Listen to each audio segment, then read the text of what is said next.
Sir, आज प्रधानमंत्री आए बिहार को, कई सौगात भी दिए, ऑन्टो सिमरिया 6 लेन का भी उद्घाटन किए गए। निश्चित तौर पर प्रधानमंत्री का आगमन विकसित बिहार के मजबूत नींव पर मजबूत इमारत खड़ा करने का उनका जो संकल्प है वो साकार हो रहा है।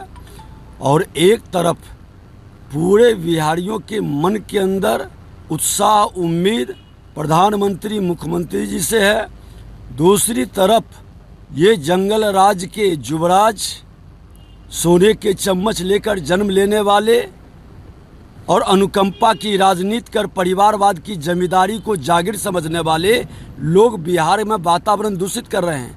वो विकास पर चर्चा नहीं करेंगे क्योंकि विकास में कहीं वो ठहर नहीं रहे हैं।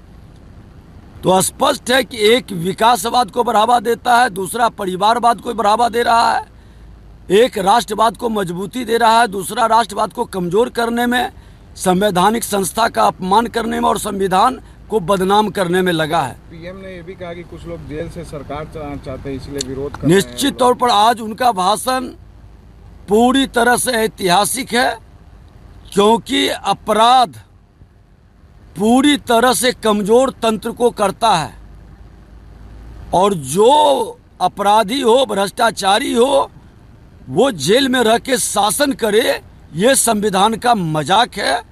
हम संविधान में विश्वास करने वाले लोग संविधान के बाबा भीमराव अंबेडकर, डॉक्टर राजेंद्र बाबू के द्वारा जो संविधान बनाया गया है, जो माँ भारती के संतान राष्ट्र को गौरवशाली सिंहासन पर भारत माता को देखना चाहता है, वो इसका समर्थन करेगा। लाल आतंक का भी उन्होंने जिक्र किया कि किस तरीके से लाल आतंक का बिहार में यही कांग्रेस राजद की सरकार में नरसंहार का बरसात था, हत्या अपहरण लूट बलात्कार का उद्योग चलता था।